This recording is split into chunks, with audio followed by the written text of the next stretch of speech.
نبی پاک صلی اللہ علیہ وسلم نے فرمایا جب تمہیں میری بات پر اتنا یقین ہے تو سنو، اللہ ایک ہے اور میں اللہ کا آخری رسول ہوں، اور جن بتوں کے سامنے تم سر جھکاتے ہو یہ فضول ہے، یہ باطل ہیں۔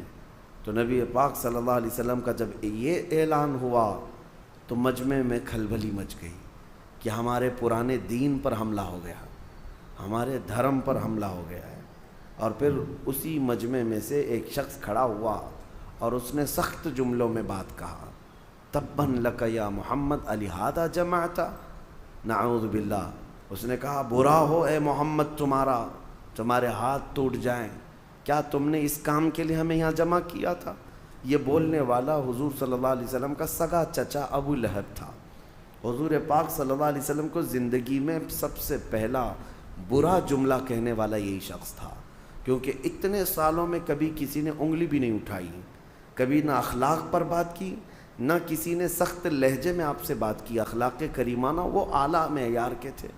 پہلی مرتبہ اس طرح کا کڑوا جملہ اور تان و تشنیع کے ساتھ گالی بھرا ہوا، نبی پاک صلی اللہ علیہ وسلم کے قلب اطہر پر یہ بات گراں گزری، بہت سخت ہوئی۔ لیکن اس مجمع سے حضور اکرم صلی اللہ تعالیٰ علیہ وسلم لوٹے تھے کہ ہاں تاریخ میں یہ ہے، اب جو لوگ ایمان لائے ان میں بچوں میں سب سے پہلے مولا علی کرم اللہ وجہہ الکریم، جب آپ کی عمر 9 سال کی تھی۔ بڑی عمر والوں میں سب سے پہلے ایمان لانے والے حضرت ابوبکر صدیق رضی اللہ عنہ، عورتوں میں سب سے پہلے ایمان لانے والی سیدہ خدیجۃ الکبریٰ رضی اللہ تعالیٰ عنہ، اور غلاموں میں سب سے پہلے ایمان لانے والے حضرت زید بن حارثہ رضی اللہ تعالیٰ عنہ، اور حضرت بلال حبشی رضی اللہ تعالیٰ عنہ کا بھی نام ہے۔ یہ لوگ سب سے پہلے ایمان لانے والوں میں ہیں، سب سے پہلے جو لوگ ایمان لائے۔ اب یہ وہ لوگ تھے، اس میں حضرت ابوبکر حضرت خدیجہ کو چھوڑیں تو باقی تو سب ان کے حالات ایسے نہیں تھے کہ وہ پورے مکہ والے پنگا لے لیتے، مقابلہ کر سکتے۔ کمزور لوگوں سے دین شروع ہوا، اور جو لوگ شروع میں اسلام میں داخل ہوتے تھے وہ غریب صحابہ تھے، کمزور تھے، لیکن ایمان اتنا مضبوط تھا کہ ہر مصیبت کے لیے وہ ڈٹے رہتے تھے، ہر بڑی سی بڑی مصیبت کو فیس کرنے کو تیار تھے۔ اب یہاں سے تبلیغ اسلام کا سلسلہ شروع ہوا۔ شروع کے سالوں میں نبی پاک صلی اللہ علیہ وسلم نے پوشیدہ طریقے سے ہی دعوت اسلام دی، پوشیدہ طریقے سے، یعنی بالکل اوپنلی دعوت نہیں دی جاتی تھی، تنہا ایک ایک شخص کو کنونس کرنا۔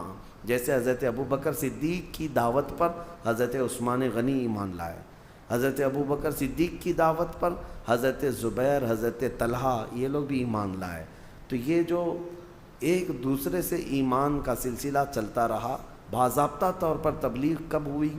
حضور اکرم صلی اللہ تعالیٰ علیہ وسلم ایک بازار میں تشریف لے گئے، وہاں پر لوگوں کے درمیان خطاب کر رہے تھے کہ ابو جہل درمیان میں آیا، پوری دھول اڑایا حضور پاک صلی اللہ علیہ وسلم پر، اور نہایت سخت جملوں میں کہنے لگا کہ لوگوں اس شخص کی بات مت سنو کہ یہ اس کا ذہنی توازن خراب ہو گیا، نعوذ باللہ، بڑے بڑے برے الفاظ کہتا ہوا۔ اب یہاں سے تکلیفوں کا دور بھی شروع ہو گیا، آزمائش کا دور۔ ایک بات یاد رکھیں، کوئی بھی مشن لے کر کے کھڑا ہونا معمولی نہیں اس دنیا میں، اور وہ بھی نبی پاک صلی اللہ علیہ وسلم نے ایسے پتھر دلوں کے سامنے وہ عظیم دین کو پیش کیا تھا۔ اب آپ اندازہ کر سکتے ہیں وہ لوگ کس قدر ایگریسو تھے، اسی سے آپ اندازہ کریں کہ حضور جیسے شخص کو جو لوگ اچھی طرح جانتے تھے اخلاق میں کیا ہیں، لیکن حضور جب حرم کعبہ میں آتے تو ان کے ساتھ کیا کیا کرتے تھے لوگ، کیا کچرے ڈالے، بہت ساری چیزیں کی، یہاں تک کہ عقبہ بن ابی معیط نام کا ایک ظالم شخص ایسا ہے، حضور ایک بار مسجد حرم میں آئے تھے نماز ادا کرنے کے لیے، اس نے اپنا گمچھا جو رومال ہوتا ہے وہ حضور صلی اللہ علیہ وسلم کے گلے میں ڈال کر گول گھمانا شروع کیا، اور اتنا گھما کر کے کھینچا کہ حضور اکرم صلی اللہ علیہ وسلم کے گلے پاک پر سوجن آ گئی تھی۔ یہ سب معاملات حضور کے ساتھ ہوئے، اور جو صحابہ ایمان لائے تھے ان کی بڑی آزمائش تھی۔ حضرت ابو فقیہہ ایک غلام تھے، ان کو ان کا آقا اتنا مارتا تھا، یہاں تک کہ راستے میں لے کر جا رہا تھا تو ایک جانور ہوتا ہے چھوٹا سا، اس جانور کو دیکھ کر کے اس نے کہا کہ تیرا خدا یہی تو نہیں ہے؟ اس وقت حضرت ابو فقیہہ کا ایمان دیکھیں، جیسے اس نے گستاخی کی، پکار کر کہنے لگے اللہ ربنا اللہ ربنا، ہمارا رب اللہ ہے، ہمارا رب اللہ ہے، وہ ایک ہے۔ وہ ظالموں کو جلانے کے لیے یہی اتنا ہی کافی تھا، اتنا ہی کافی تھا۔ اسی کو تو اقبال نے کہا ہے کہ یہ غریب صحابہ تھے لیکن ان کے چولہے ہلا کر رکھ چکے تھے، کمزور تھے لیکن ان کے لوگوں کی نیندیں حرام کر رکھی تھی کہ ان کا داؤ ان پر نہیں چلتا تھا۔ وہ ڈرائے دھمکائے، موب لنچنگ کیے، لیکن صحابہ پر کچھ بھی اثر نہیں ہوتا تھا۔ اسی کو اقبال نے کہا تھا کفر دم توڑ دے گا ٹوٹی ہوئی شمشیر کے ساتھ۔ تمہارے پاس بڑے ہتھیار ہونے ضروری نہیں ہیں، ٹوٹی ہوئی شمشیر، ٹوٹی تلوار۔ فرماتے ہیں اقبال کفر دم توڑ دے گا ٹوٹی ہوئی شمشیر کے ساتھ، گر تم نکل آ جاؤ ایک بار نعرہ تکبیر کے ساتھ۔ ہاں، وہ نعرہ تکبیر کس کا تھا؟ وہ صحابہ کا تھا۔ ہر گھڑی ہر لمحے اب جو تکلیف اٹھائے ہوئے صحابہ ہیں ان کی ایک لسٹ ہے لمبی، کون کون سے صحابہ ہیں جنہوں نے اسٹرگل کیا ہے بہت سخت طریقے سے۔ اس میں حضرت ابو فقیہہ، حضرت بلال حبشی، حضرت خباب ابن الارت، حضرت خبیب ابن عدی، حضرت عمار بن یاسر جن کو آگ میں جلایا گیا تھا، آگ میں جلایا گیا، حضرت سیدہ سمیہ جن کو گھوڑے کے ٹانگوں میں باندھ کر کے دوڑایا گیا تھا۔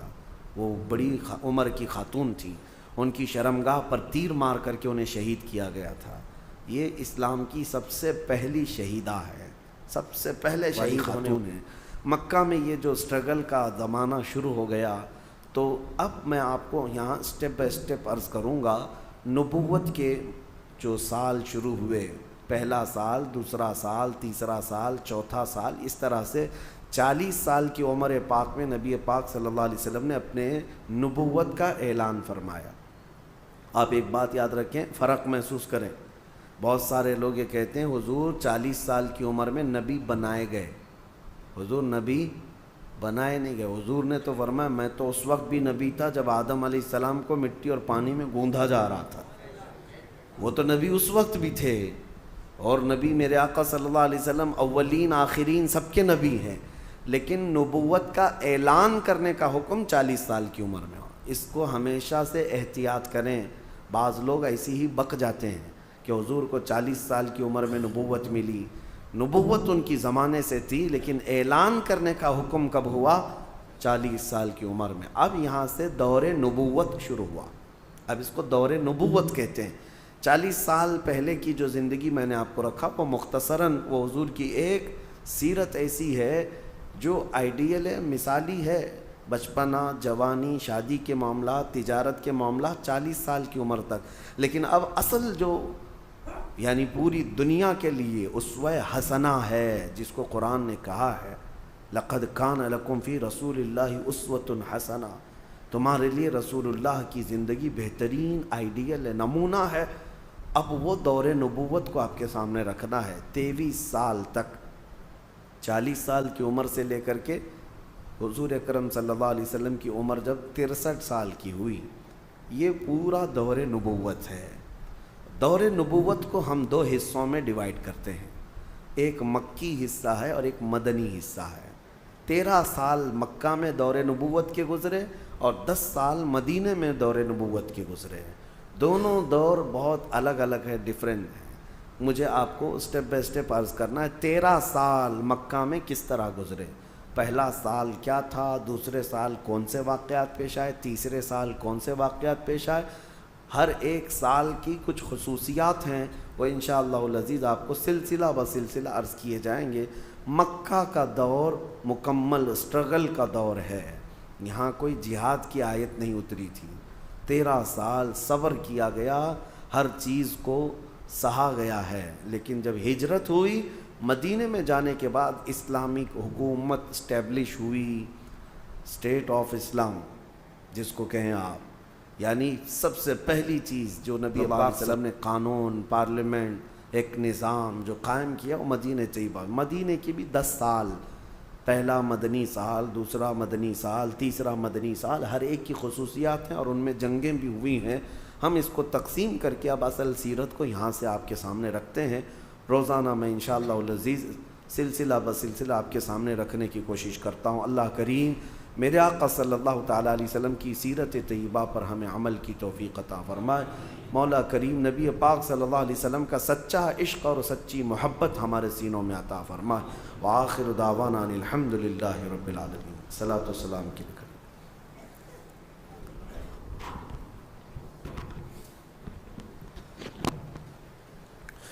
کعبے کے بدرود جا تم پہ